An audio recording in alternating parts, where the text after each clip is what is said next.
Well, Kitty, it's a new video. We're doing a new video. Doing another 10 video. Top 10 video. What do you think of that? You excited? No? Excited? Okay. She's not interested in what I have to say. Cats. They're such fickle beasts. Hello, everyone.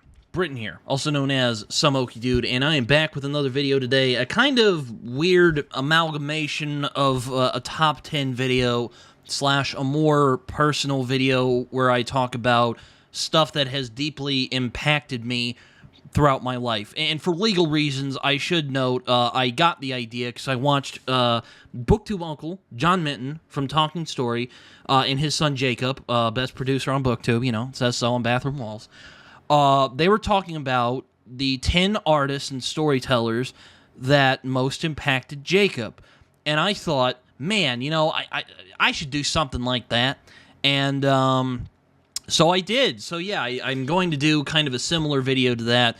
Hopefully, I don't get sued by the Minton legal team. I don't think they would do that because, the Mintons are pretty cool people. And, I think they're fine with creative license with stuff that they did, but just in case the lawyers are watching, I should note this was their idea initially. So yes, today I'm going to be talking about 10 Hello Kitty Cat. I'm going to be talking about 10 artists, storytellers, musicians, poets, illustrators, basically the 10 artists who have really meant the most to me over my time as a creative, as well as a consumer of media and art and literature, because let me tell you right now, guys, it's very much a lot of different things. It's not just authors. Even though I run a YouTube channel where I mostly talk about books and sometimes comics when I feel the need, I've been impacted by dozens of different pieces of media. So, illustrators, writers, poets, musicians, comic book writers, you get the gist. So, yeah, today I'm going to be talking about 10 artists who've meant the most to me over my time as a person, but also as a creative person. So, yeah, I'm just kind of going to go a bit all over the place on the artistic scale. So, yeah, there you go. You might even see some appearances from my cat, because she just bursted into my room. So, yeah, I guess we should get into it.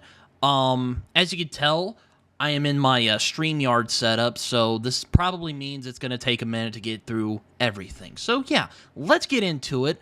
I don't want to keep on rambling for too much longer. So, here is the 10 artists who've meant the most to me over the years. Sadly, I don't have John in here to question me on if I am right.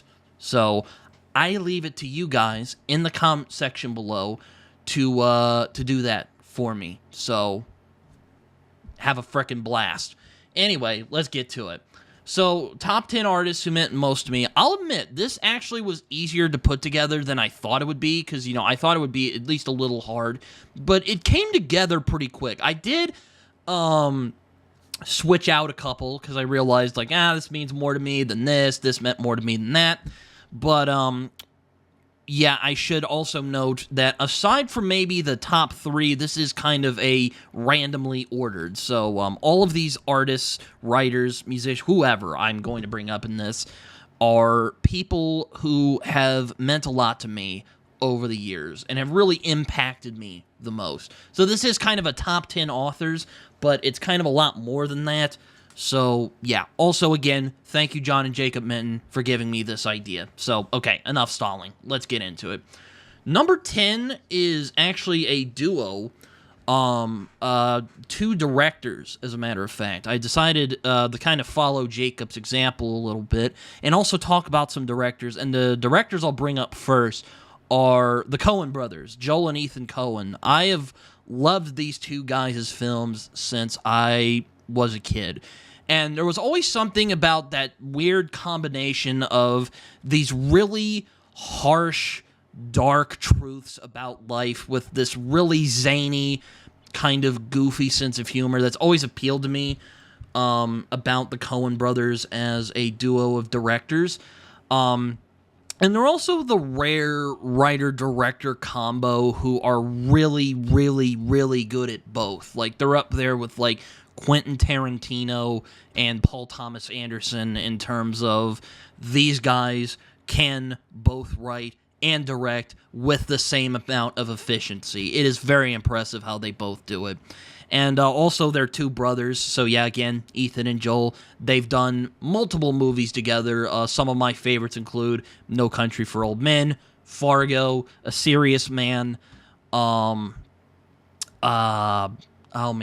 Crossing, which I actually think is an underrated one from them. The Man Who Wasn't There, Inside Llewellyn Davis. I haven't seen that film, but I've heard it's really good. A bunch of movies. They've done a bunch of movies together. Raising Arizona, which, to be fair, I actually prefer over The Big Lebowski in terms of their comedies, but, you know, that's just me. I know I probably offended half the internet by saying that, but anyway, what do the Coens mean to me, and why are they at number 10?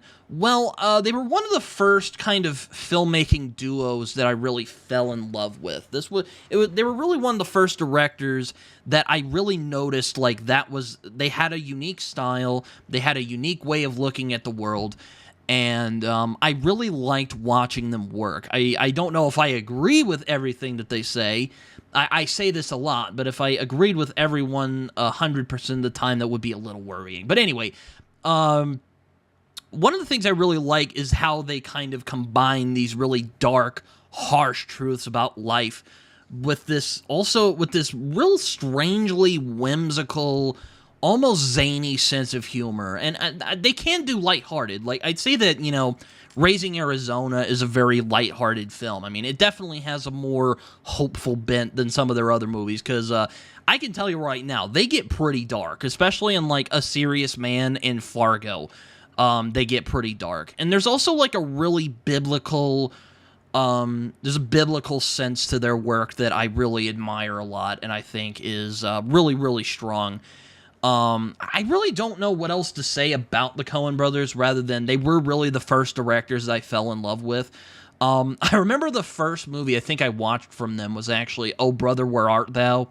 And I remember, like, at first just being kind of like, that was weird. But then I watched it again, and I was like, this is kind of fun. I enjoy this. But yeah, so number 10 is the Coen brothers. I love the Coen brothers. They were my favorite directors for a very long time until the number 4 pick took their place. So I'll talk about who that will be once I get to number 4. So yeah, number 9 is Edgar Allan Poe. I love Edgar Allan Poe. A lot of people know this about me. If you guys know me, you know I love Edgar Allan Poe. He is my favorite horror writer of all time. He was one of the first real horror writers, one of the first real writers that I followed with any sort of enthusiasm. Like, him and maybe, like, Charles Dickens were, like, the first two guys that I really followed avidly as a reader. I mean, I know they're long dead now. I mean, they've been long dead since I've been born. But they were really the first authors where I really noticed them as unique, singular writers. And I also just really enjoy the dark, oppressive, almost supernatural. There's an almost supernatural. There's my friend Jason would probably describe it as like a fear of the unknown. There's this kind of uncanny valley about many of Edgar Allan Poe's stories where it almost feels like you're in another world, even though you're in our world. And there's just something about that that's always appealed to me. And even then, like, you also find that even though he is kind of this very macabre, dark individual, when you read his poetry, you also find he's kind of this guy who deeply felt. He has this very deep sensitivity that you also notice in his work, too. But I generally prefer his short stories. I wouldn't call myself the biggest poetry aficionado.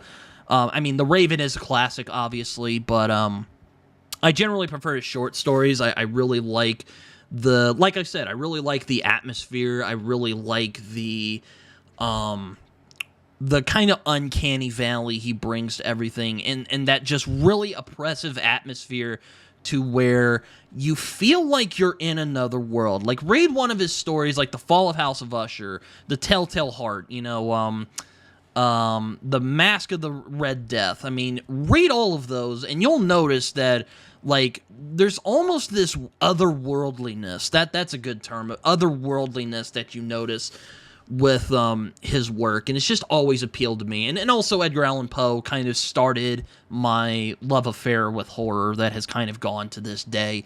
I mean, aside from maybe Scary Stories to Tell in the Dark and, like, oh god, not Goosebumps. I didn't read a lot of Goosebumps. But aside from maybe Scary Stories to Tell in the Dark, it was really Edgar Allan Poe who really set me on the path of becoming, like, a horror fan. And a lot of people have tried to replicate him. Most of them failed. He will never be topped as far as I'm concerned. Edgar Allan Poe, he's the real deal as far as I'm concerned. So yeah, he's my number 9. Number 8, I decided to kind of go on a kind of another, unconventional pick, because this won't just be authors. But that is Pink Floyd, the rock band from the 70s, particularly their output when Roger Waters kind of took over from, like, metal all the way to The Wall, even though I think The Final Cut has some good albums. I was always fond of Pink Floyd. My dad was a big fan of Pink Floyd, which was always kind of odd to me because, it does make sense. He grew up during that generation when they were popular, but, my dad has always kind of been more into, like, more mainstream rock and, like, kind of country music. So it's kind of weird that he really liked Pink Floyd so much, but it wasn't until late or 8th grade where I listened to The Dark Side of the Moon for the first time.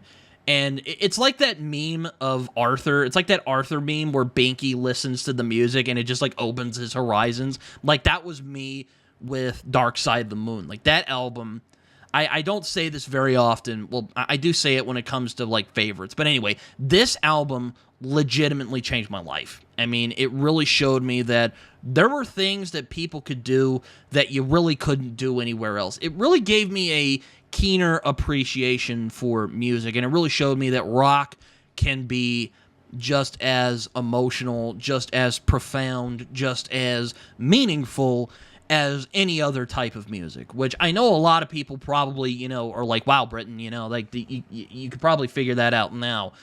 But, I've listened to Dark Side of the Moon again and again and again and again, and I've listened to many of their other albums. Hello, Kitty. Smacking me. Hey, stop it. Anyway, I really like Pink Floyd a lot. They really mean a lot to me in terms of... I really like the freedom that they give themselves. Like, nothing was off limits to them. I mean, yeah, I know progressive rock is a thing, like, Rush and Genesis and Yes and King Crimson. I know those are, like, progressive rock is a thing.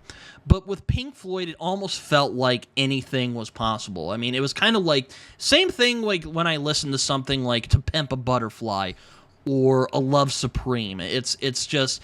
When I listen to Pink Floyd, I think that anything is possible. I listen to Dark Side of the Moon, which is probably my favorite album of all time, and I just think you could do anything. Like, you really could do anything you want in music, and you really could do anything you want with any kind of artistic endeavor. And it was really Pink Floyd who influenced me a lot in that regard. I mean... there's a lot of people who kind of view them as this kind of rebellious band. I know a lot of people who kind of grew up in that era kind of view it as this kind of, kind of rebellious thing. But I really think they're much deeper than that, I think. They really speak to...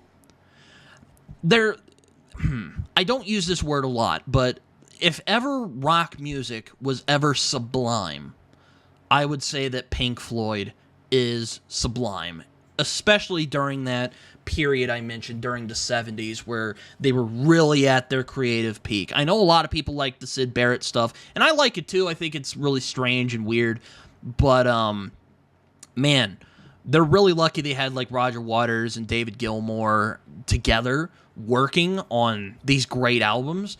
I don't know if Pink Floyd would be the band that they are today. I really don't. I don't know if it would have worked if Roger Waters and David Gilmour weren't there. But anyway, Pink Floyd, big fan. I love their music. They really had an impact on me as a person, but also as an artist. They were I'll put it this way. They were really one of the first artists of any kind that showed me that anything was possible and to not constrain yourself. There's people who are like, oh, well, I outgrew whatever. Fuck all that. Like, you're gay if you outgrow stuff, all right? Like, you're dumb, all right? Okay, I'm being slightly facetious there. Don't click off the video. But seriously, though, it really showed me that don't limit yourself. Open yourself up to the horizons. And there's going to be a couple of other artists that I'll bring up that really did that for me. But Pink Floyd was one of the first. And, that's why they're number 8, because I love their music. I love their albums, again, especially that period I mentioned. Dark Side of the Moon is probably my favorite album of all time. But they really showed me what artistic freedom actually meant. So I'll always appreciate them for that. So yeah, number 8 is Pink Floyd. Moving on to number 7. Number 7 is another kind of unconventional choice, and that is Charlie Kaufman. You might wonder, who is Charlie Kaufman? Well, he has written some films. He has directed some films. He's made stuff such as Eternal Sunshine of the Spotless Mind, being John Malkovich, a Mona Lisa. He made like a movie called Synecdoche, New York. I probably butchered that. I'm really sorry. He also wrote a book called like Anterkind or something like that. I don't know. But Charlie Kaufman is probably my favorite screenwriter. Well, it's tied with him and get out of here. Sorry, bug. He's probably tied with Aaron Sorkin as my favorite screenwriter. I kind of view Charlie Kaufman as if Franz Kafka became a screenwriter. Like, what if Kafka became a screenwriter? I think he would be Charlie Kaufman. I really love weirdness. I love strangeness. If you didn't gather from the last 3 picks, I like weird shit. And Charlie Kaufman is kind of the king of weird shit, especially movie-wise. I mean, aside from maybe the Coen brothers and, like, I don't know, Gaspar Noé or some shit. Like, they are... Well, Gaspar Noé, not so much. Like, the Coen brothers or, like, Martin McDonagh. Shout out to Jakob there. I'm sure he'll appreciate that. But I really like his weirdness. But I like that he's weird in a very approachable way. Kind of like the Coen brothers. I kind of forgot to mention that about the Coen brothers. They're very weird in an approachable way. Same thing with Charlie Kaufman. I really like that Charlie Kaufman is this kind of weirdo, kind of eccentric guy who, uses these really surreal, strange subject matter to talk about things such as love, alienation, loneliness, obsession. And I hate to say it, I haven't seen Adaptation or Being John Malkovich yet, but the stuff I have seen, I love them a lot, and I think they're brilliant stuff. Eternal Sunshine, The Spotless Mind, great. A Mona Lisa, great. What's the other movie of his that I've seen? I can't frickin' think of it at the moment. But those 2 movies particularly are both masterpieces, and I think you guys should see it. But yes, I love the weirdness. He kind of reminds me a little bit, like, if ever somebody did a Philip K. Dick adaptation that isn't Richard Linklater and get it right. Because a lot of people just take Philip K. Dick's ideas and just kind of run with it. But I think if someone could do it right and not be Richard Linklater, who did the brilliant adaptation of A Scanner Darkly, which is probably the best actual Philip K. Dick adaptation. But if someone could do a Philip K. Dick adaptation that isn't him, I think Charlie Kaufman could do it. Because they both have that really strange sensibilities. They're very offbeat. They're both really oddly funny, but there's also that really deep sense of feeling and deep sense of heart there that, like, you wouldn't expect because of the really strange stuff that's going on. But Charlie Kaufman is one of those guys I discovered when I was like in my kind of hipster film guy phase of my life. And I really fell in love with him, and he is still probably my favorite screenwriter. Very, very closely tied with Aaron Sorkin, because I freaking love Aaron Sorkin's dialogue.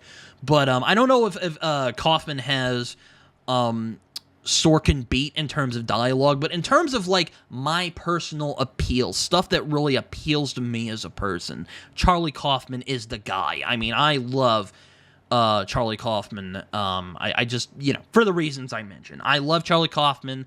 I love his weirdness. I love that he's weird in a very approachable way. Again, kind of like the Coen brothers, but in a different way. He's a bit more in your face with the surrealism. The Coen brothers are just very zany. But, yeah, Charlie Kaufman is my number 7. So, yeah. Number 6 is another one that might take you off surprise, because I don't talk about him very much. I wish I did, because I love this guy a lot, but I just haven't really had a lot of chances to talk about him very much, and that's William Blake. If you don't know who William Blake is, he was an English poet. He was an English illustrator. If you're familiar with the song Jerusalem, he wrote that, or at least he contributed to it, and some people turned it into a song later on. If you're familiar with the book Red Dragon, or the film adaptations like Manhunter or Red Dragon, he inspired those. The painting, The Woman in the Sun and the Red Dragon, is what drives the killer of Red Dragon, which is where I was introduced to William Blake's work. And this is where we get to the heavy hitters. Kind of like what I said with Pink Floyd earlier, William Blake was one of the first people who showed me that... Let me back up, actually. It's kind of hard to describe why I love William Blake, but I'll do my best to try. Looking at his paintings or reading his poetry is almost like a religious experience. I can't really describe it unless you actually see it, unless you actually glance on it.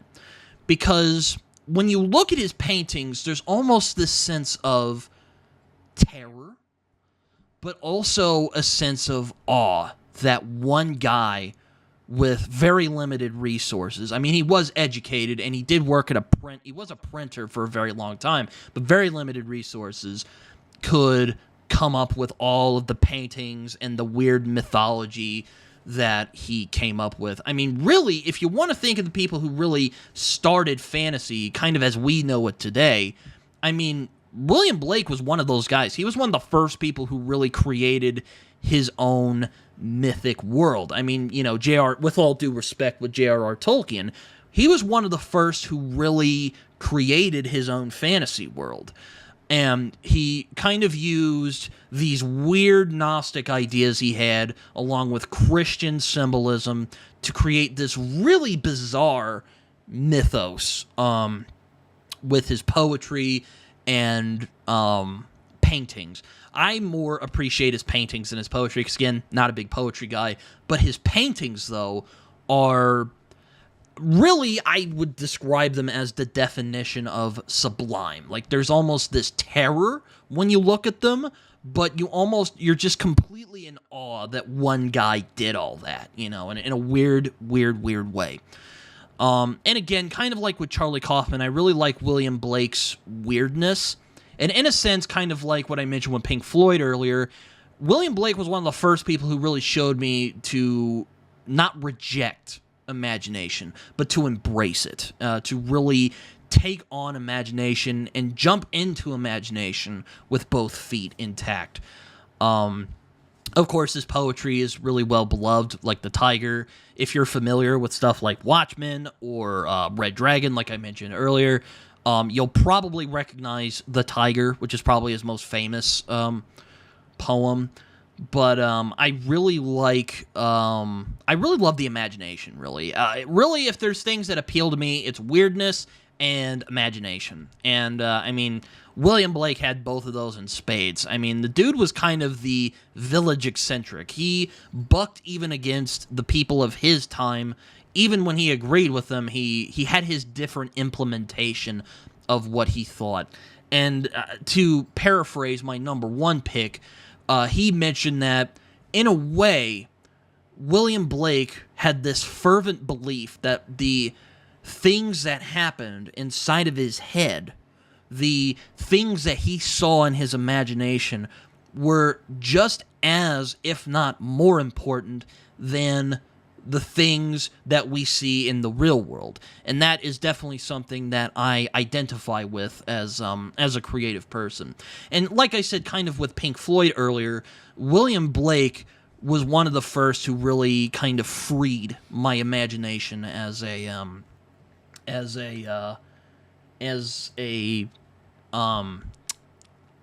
creative, if you will. He was really one of the first people who really was like, yeah, you can do this, Britton. You can do this weird writing thing. But then I'll read one of his poems and just be like, well, I don't even know why I'm trying. I can't beat that. William Blake, though, showed me that the imagination is just as important as anything that is in our world. That the imagination is a powerful tool. The imagination is just as thoughtful and important and as profound as anything in the real world. I'm just repeating myself at this point. But William Blake really, he opened a lot of doors, if you will. The doors of perception, if you will. Ha ha ha. But also inspired the name of the Doors band, by the way, with that quote. Anyway, I digress. But William Blake really showed me that anything is possible. You're just limited by your own setbacks. Don't limit yourself. Just freaking go for it. And, that's definitely something that has always appealed to me as a creative, but also as a consumer of art, if you will. And also just, look at his paintings. They're just absolutely incredible. So, yeah, he's definitely probably my favorite artist of all time. So, there you go on that. Number 5 is going to be kind of a tonal whiplash because it's Robert Kirkman. And you might just kind of shake your head and you're like, wait a minute. You put Robert Kirkman over one of the most beloved poets in the English canon. What is wrong with you, Britton? Like I said, my personal list. You can make your own if you want. Robert Kirkman, I'm going to try and keep this as succinct as possible because I've talked about him a lot. He is probably the most important comic book writer that I've encountered aside from number 1. Number 1 is the peak for me, which you probably know who it is because I've talked about him a lot on this channel. But Robert Kirkman, though, I wouldn't say he's as profound as some of the other people that I've mentioned. I wouldn't say he has the same level of depth or cleverness or insight as a lot of the people that I've mentioned before and will probably mention after. But I will always appreciate Robert Kirkman for reminding me to have fun with the process. He reminded me that storytelling is a joy and that you really can do anything you want. Like I said before with William Blake, not in the same way. I'm not trying to compare Robert Kirkman to William Blake by any means, but I am saying that kind of similar in that way. He kind of told me that you can do whatever you want. You're just held back by your own limits. So be limitless with your imagination. Be limitless with possibilities. And he also was one of the first who really showed me, aside from number 1, that comics can really do anything. And I'll always love Robert Kirkman for that. Even if I don't love everything he's done, it's kind of impossible to love everything that an author has done. You really have to be a transcendent talent to knock it out of the park every single time. But the most important thing that Robert Kirkman has taught me as a creative is to have fun with the process, to have joy with it, to be passionate about your own work. Because if you're not passionate about your work, why the hell should anyone else be? And that is a lesson that, I'll admit, it is a hard one that I've learned because, sometimes I can be very self-deprecating. And I try not to take myself too seriously because, ironically enough, I don't want to drive people away by thinking I'm, super important or anything like that. But Robert Kirkman showed me that it is very important to enjoy the process. And it's also very important to love the process and also to be passionate about what you do. Because, again, if you're not, why the hell should anyone else be? And, again, I've just repeated myself. That's really all I got for Robert Kirkman there. So, moving on.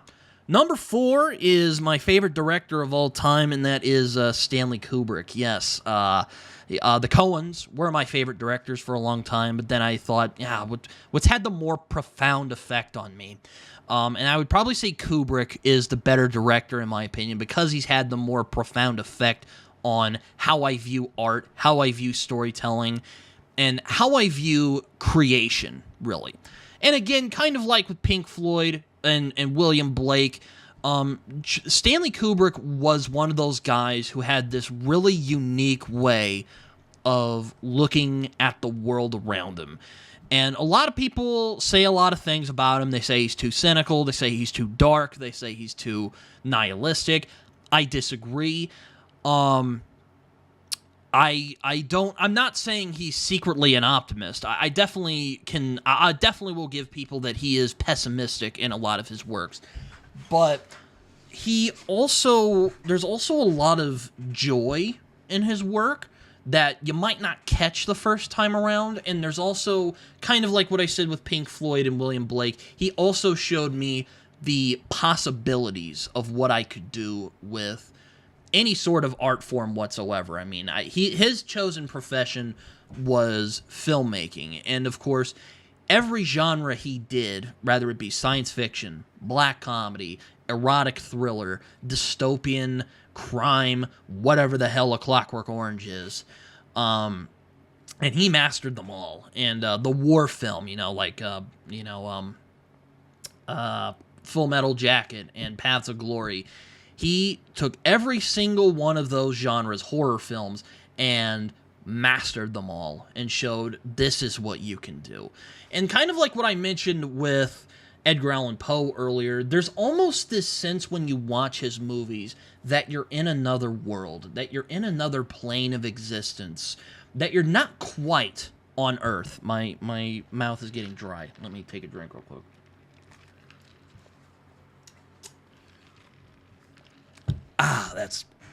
That's good. He was one of the first that really showed me what is possible. I mean, watch something like 2001, or The Shining, or Full Metal Jacket, or even Doctor Strangelove. You could easily make those movies today. Maybe some of the language in those movies is not PC, as people might say today. Maybe the language is not appropriate, I should note, maybe today, at least in terms of today. But in terms of the impact, in terms of what he did, like, again, watch 2001: A Space Odyssey, or The Shining, or Full Metal Jacket, or even Paths of Glory, or Doctor Strangelove. They still hold up to this day. Like, they are still masterful films. And every single thing that he did, he pushed it to the limit. And he really showed what you could do artistically with the art form of filmmaking. Again, I really like people who push boundaries, if you couldn't tell. I really like, how do I describe this? Again, it's kind of like William Blake. I really could say that Stanley Kubrick is the William Blake of filmmaking, because just the otherworldliness of his movies, the sublime nature of a lot of his films, the existential terror and awe you get when watching his movies are unmatched as far as I'm concerned. Because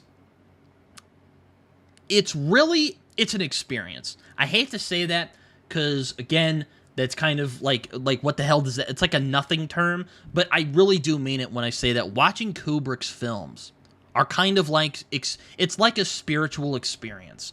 You can't describe it. You can't really put your finger on what exactly about it affected you so much. But when you consume those pieces of art, you'll never soon forget it after you end up consuming them. And that's really the way with Stanley Kubrick. And again, kind of like with some of the other people I'll mention, the world was really his canvas. The guy was an artist, but just for some damn reason, filmmaking was the place where he decided to paint his canvas.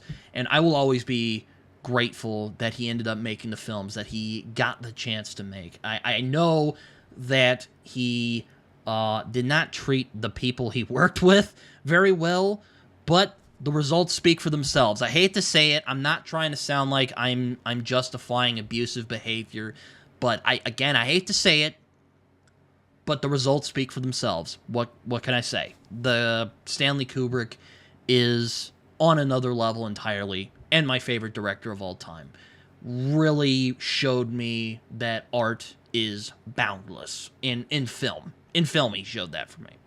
So, moving on. Number 3, I have Ray Bradbury. We're really getting to the top 3 here. And these 3 guys are the people that I kind of wrestle back and forth with as my favorite authors of all time. They're always interchangeable. And number 3 is Ray Bradbury.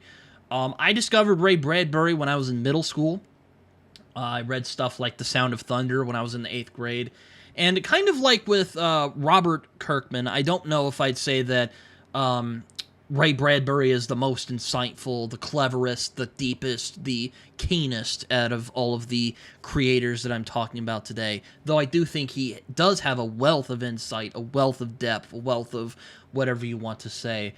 Much like with Robert Kirkman, Ray Bradbury reminded me to take joy in the process of creating. I really admire his passion and just enjoyment of storytelling and of life. I mean, you even see videos of him as an old man. He can barely walk. He can talk, like his talking, like his voice is kind of starting to go. You know, he's breaking down.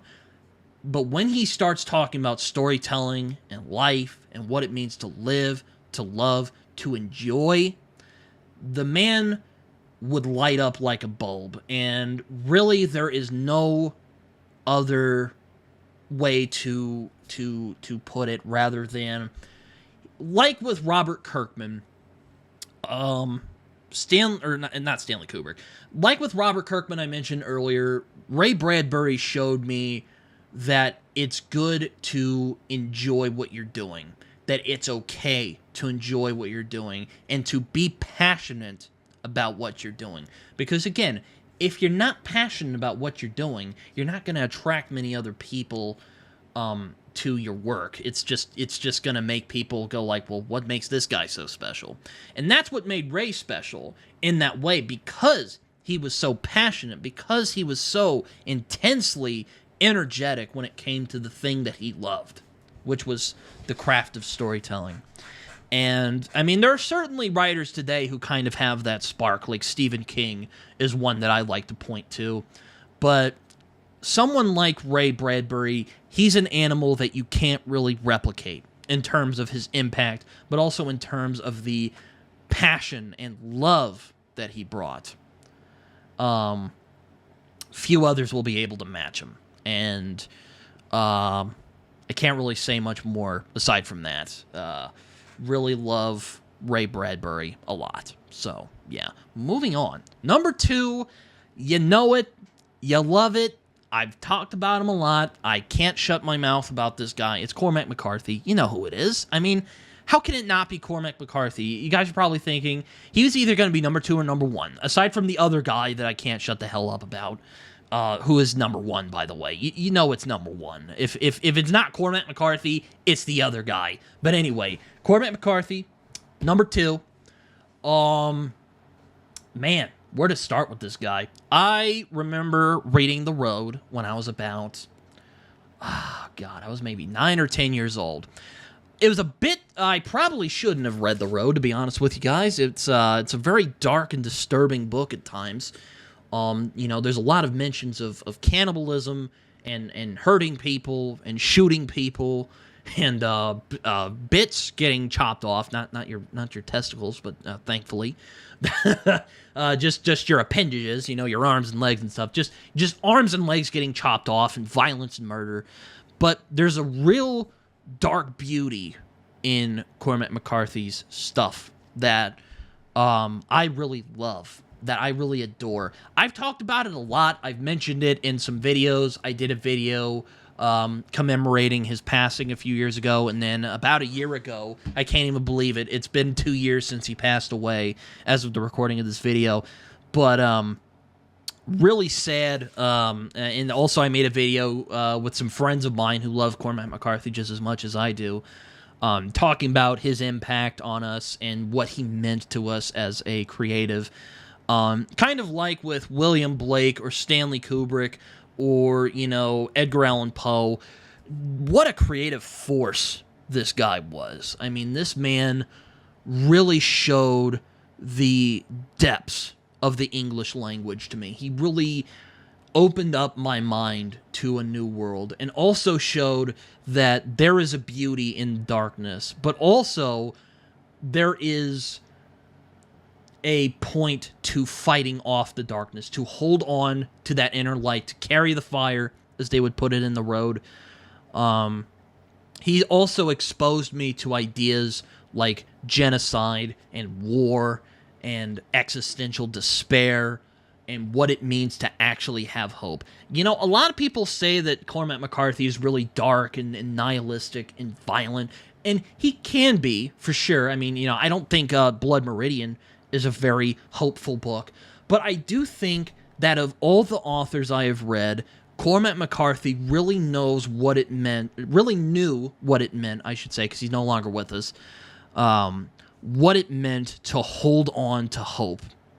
Beyond all things, no matter how dark and twisted and depraved the world gets, and it just seems to be getting worse as the days go on, that there is that light. There is good in the world. There is something in this world that is good, that is true, that is beautiful, that is worth preserving.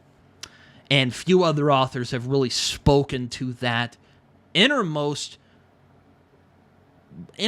part of the heart, innermost part of human hope and endurance and resilience, like Cormac McCarthy did. And once again, even though he lived a very long life, he lived to 89 years old, which is nuts.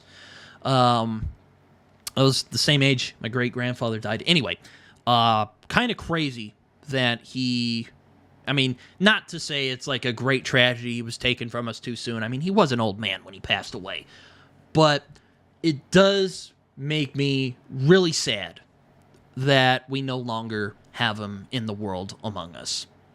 It really does. I really wish that he were still here.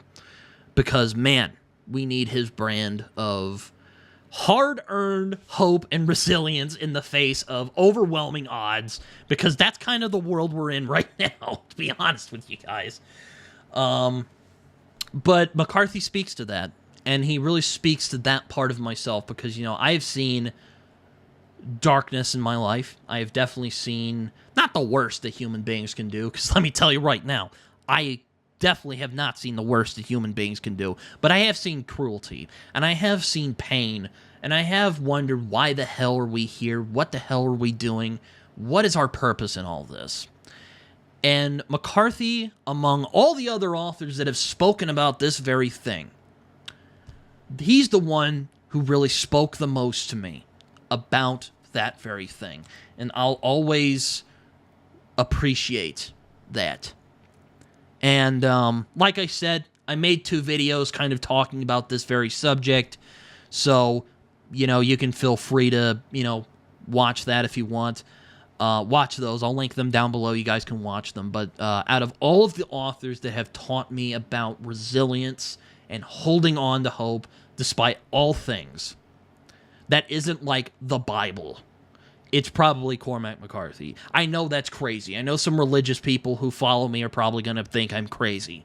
But really, just how he spoke and how he wrote about holding on, about resilience, about keeping alive that sense of hope, even in the face of a world like the one we're in. I think it's a message that's worth hearing, and I think it's a message that's worth reading, and as long as there are going to be people out there, as long as there are going to be readers, I think Cormac McCarthy is here to stay. Oh. So who could my number one be? If you know me, you probably know who it is. But, you know, I've just waxed poetic about Cormac McCarthy. Who could possibly top that? Who could top a guy who spoke to me, who has really illustrated to me kind of my philosophy on life? Who could do it? Who could be over that guy? Well, it's my number one pick. And that is the bearded Gandalf Hagrid of Northampton, the wizard of comic books, Alan Moore. He really, I mean, aside from maybe Moebius, he is probably the William Blake of comics. He is everything that I really enjoy about the creative process.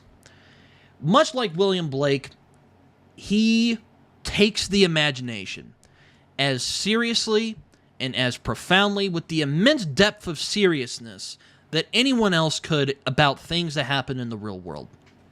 If that makes any sense at all. Let me back up. What does Alan Moore mean to me as a person?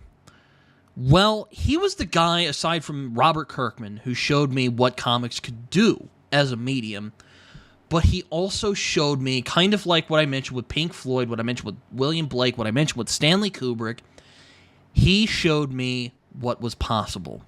He showed me that you're only as good as you allow yourself to be. The imagination is boundless. I really am going to beat this drum until people get this, but the most important things to me as a creative person are the imagination and pushing boundaries as much as you can. And few have really done that as consistently and as with much tact. I don't know if that's the right word, actually. With as much brilliance as Alan Moore has. I mean, he changed the depth of comics for sure. He changed the field of comics. Aside from Stan Lee, he is probably the most influential writer of Western comics who is around. Like, everybody owes their career. Everybody in my generation, the couple generations before, owe their existence to Alan Moore as a creative. He showed me and so many other people that anything is possible. You just have to freaking go for it. And why do I put him above Cormac McCarthy? It is because of that reason. Because he showed me that it is good to chase imagination. That the imagination is the most important thing. The most honorable thing in life. The most powerful thing that human beings have that separate us from every other thing that is on this planet is the imagination and the ability to try and create meaning from nothing. And the fact that this man is unapologetically himself, do I agree with everything he says? God, no. I would probably say our political beliefs are probably 180% opposite of each other. And also I do think his disappointment in the comic book industry has definitely soured a lot of his opinions on the subject. But it's clear that Alan Moore loves imagination. And he demands of you to go out and chase it. It is not enough to sit around and do nothing. Now, I know not everyone is called to the creative life. I kind of view it, the creative life, as almost like a religious calling, if you will. Kind of like how pastors talk about being called, you know. Alan Moore is the high prophet of imagination. And the way that he showed so many of us that the imagination is boundless, I don't think anyone else will be able to reach it. You can try your damnedest, but I don't think anyone else is going to reach it. I mean, there are a couple people who come close, kind of like some of the people I mentioned, like Kubrick and William Blake, and Pink Floyd, for that matter. But it was Alan Moore who showed that the imagination is integral to the human experience, and that is a belief that I am very sympathetic towards, beyond all else, even if I disagree with him on basically everything else. But just in terms of the insight, the depth, the brilliance that he brings to everything he does, he is the #1 artist who has meant the most to me, because he has opened my eyes to the possibilities more than any other people who have been on this list that I've talked about. And all 9 of these other people have been important. But Alan Moore is the guy who really shows what is possible. And no one else has been able to do that for me. Not any of the other authors. Some of them have come close. Like some of the others I mentioned. But Alan Moore, he is the guy. And as far as I'm concerned, he always will be. So, yeah. Oh, man, I need to shave. Anyway, that is all I have for today. That went a lot longer than I thought. We're almost an hour in, so I'll probably put these into parts. Anyway, I hope you guys enjoyed this video. Like, comment, subscribe, do all that fun stuff. You can find me on social media. I'm on Twitter. I am also on Goodreads and Letterboxd, where I write reviews that are probably more coherent than the one you just heard right now. You can also find me on Instagram, Blue Sky. I am starting to get the hang of Blue Sky. I don't use it as much, but I am starting to get the hang of it.